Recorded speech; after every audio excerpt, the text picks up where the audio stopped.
सब। तो चलिए आज हम लोग स्टार्ट करते हैं अपना टॉपिक डेटा सफिशिएंसी से। Data sufficiency is the topic from reasoning. ये रीजनिंग में मोस्ट इंपॉर्टेंट टॉपिक है क्योंकि this belongs to verbal reasoning और हर एक एग्जामिनेशन में वर्बल रीजनिंग से एक क्वेश्चन बहुत जरूरी आता है। आपने ज्यादातर एग्जाम में देखा होगा कि डेटा सफिशिएंसी से एक या दो क्वेश्चन जरूर आते हैं। तो चलिए आज हम लोग सबसे पहले ये देखते हैं कि डेटा सफिशिएंसी के जो क्वेश्चंस हैं उनको सॉल्व करने की ट्रिक क्या होती है। डेटा सफिशिएंसी क्वेश्चंस में तीन चीजें मोस्ट इंपॉर्टेंट है जो कि आनी ही आनी है। First thing is the question.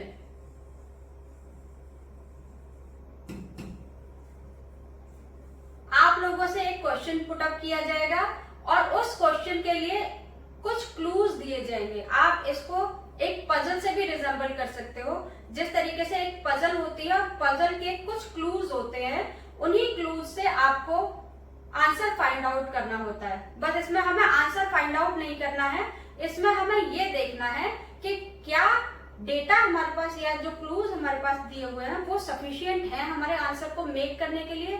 और कंडीशंस की बात अभी करेंगे हम लोग। सेकंड हमें दिए जाते हैं क्लूज।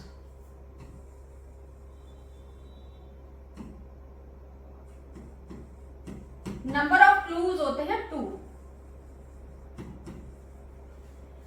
हमें 2 क्लू दिए जाएंगे और थर्ड थिंग हमें जो दी जाती है वो दिया जाता है assumptions।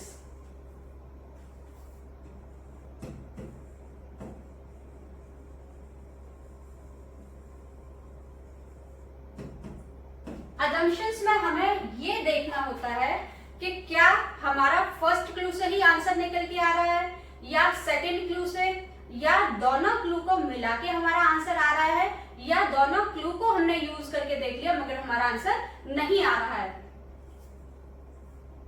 क्लू 1 और क्लू 2,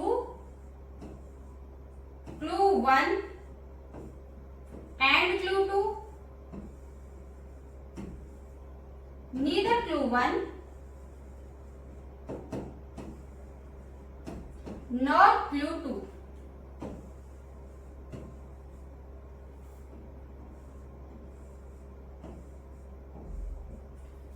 इन चारों assumptions में से हमें कोई एक assumption, क्योंकि ऑब्वियसली बात है क्वेश्चन दिया हुआ है, क्लू दिया हुआ है, तो इन्हीं चारों ऑप्शंस में से हमें कोई ना कोई आंसर मिल ही जाना है।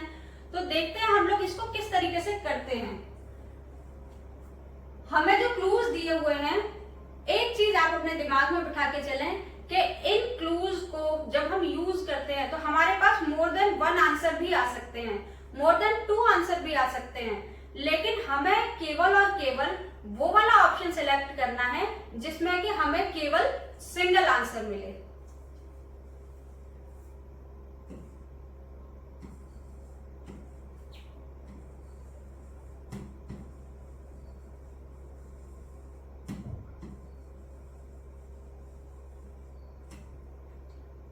More than 1 answer is not allowed.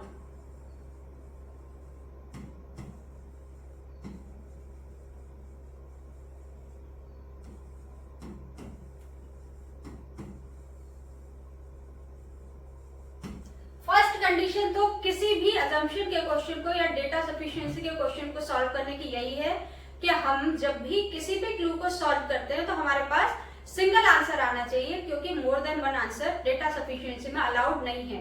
क्योंकि हमेशा कोई भी पजल आप सॉल्व करते हो या कोई भी क्वेश्चन सॉल्व करते हो तो एक यूनिक आंसर आता है, तो वही यूनिकनेस डेटा सफिशिएंसी की डिमांड है। नेक्स्ट, ईच क्लू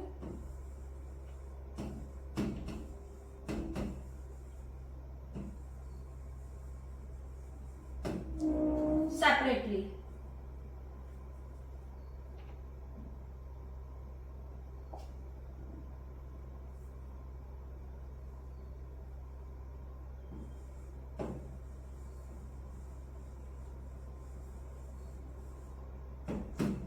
कई बार ऐसा होता है कि दोनों क्लू को यूज करके आपका आंसर आता है, या कई बार हम लोग फर्स्ट क्लू को सॉल्व करने के बाद छोड़ देते हैं और सेकंड क्लू की तरफ मूव ऑन नहीं होते, हम फर्स्ट को ही एज आंसर टेक कर देते हैं। पर कई बार वो सेकंड क्लू भी सही होता है। तो इसमें एक assumption और होती है, both the clues are true.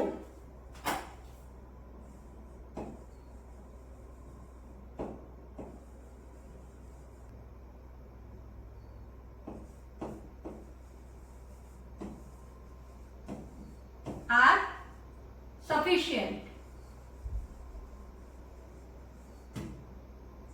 मतलब दोनों से ही आंसर निकाला जा सकता है। तो आपको सारे के सारे क्लूज को सेपरेटली सॉल्व करना है। ये दो चीजें आपको याद रखनी है। ये दो चीजें जब आप अपने माइंड में सेट कर लेंगे और कुछ क्वेश्चंस को प्रैक्टिस कर लेंगे तो आप इजीली डेटा सफिशिएंसी के क्वेश्चन को सॉल्व कर सकते हैं। This is our next question. देखिए, इस टाइप के क्वेश्चन आपने एग्जामिनेशन में बहुत देखे होंगे और ये क्वेश्चन बहुत कंफ्यूजिंग होते हैं। मैं आपको बहुत ही इजीली इसको सिखाऊंगी ताकि आपको इस क्वेश्चन में जरा भी कंफ्यूजन ना हो। तो सबसे पहले हम लोग देखते हैं क्वेश्चन। चलिए सबसे पहले हम पढ़ते हैं इस क्वेश्चन को कि ये क्वेश्चन क्या कह रहा है। How many children does M have? M के कितने नंबर ऑफ चिल्ड्रन हैं? तो आपको ये पता होगा नंबर ऑफ चिल्ड्रन में दोनों चीजें आती हैं, number of boys and number of girls.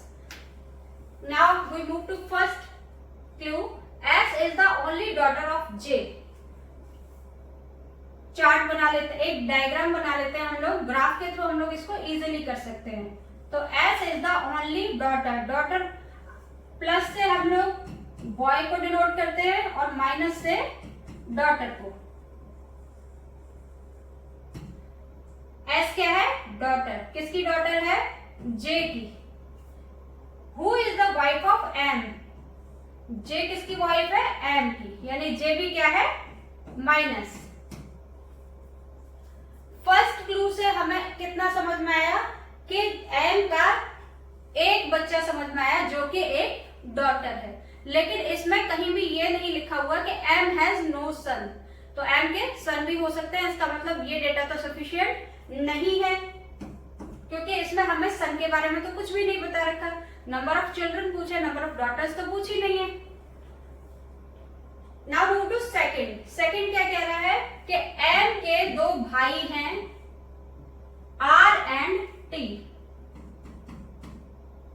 M के दो भाई हैं आर, भाई हमेशा सेम लेवल पे शो किए जाते हैं ग्राफ में।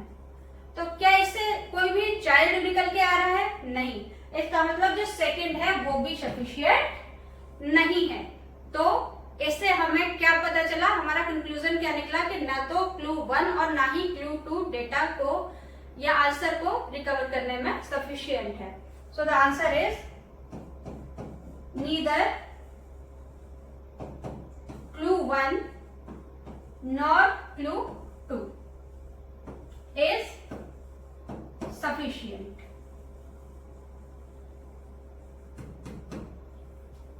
क्वेश्चन हमें गिवन है what is the value of x. हमें पता करना है कि एक्स की वैल्यू क्या है और क्या वो इन क्लूज से निकल के आ सकती है। Let's see. First clue is X square equals to 36। देखने में ये लग रहा होगा कि एक्स स्क्वायर इक्वल्स टू 36। तो एक्स इक्वल्स टू, हम लोग क्लू 1 को लेके चलते हैं, एक्स इक्वल्स टू √36 और इससे हमें 6 मिल गया। लेकिन नहीं, इससे हमें दो वैल्यूज मिलती हैं, एक तो पॉजिटिव वैल्यू और एक नेगेटिव वैल्यू। एक पॉजिटिव वैल्यू और एक negative value, it means +6 and -6। जबकि पहली कंडीशन हमारी क्या थी कि हमें एक यूनिक सॉल्यूशन मिलना चाहिए। It means clue 1 is not sufficient. Let's move to clue 2। Clue 2 is x³ equals to 216, x equals to 216, the value is 6।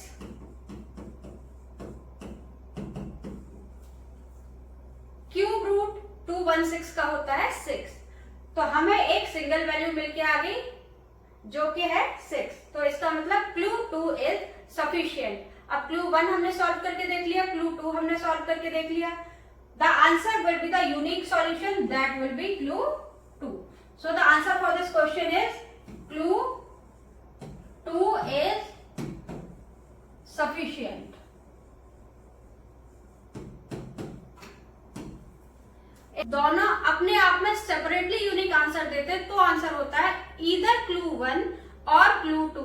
और अगर दोनों को यूज करके भी आंसर नहीं निकलता है तो नीदर क्लू 1 नॉर क्लू 2, ये चीज भी हमें याद रखनी है। तो ये था हमारा आज का डेटा सफिशिएंसी का टॉपिक। आपको ये टॉपिक कैसा लगा ये मुझे प्लीज बताएं, और ऐसे ही और क्वेश्चंस प्रैक्टिस करें, और जहां भी आपको प्रॉब्लम हो वो क्वेश्चन मेरे साथ शेयर करें, मैं आपको नेक्स्ट सेशन में उनका आंसर जरूर बताऊंगी। Thank you.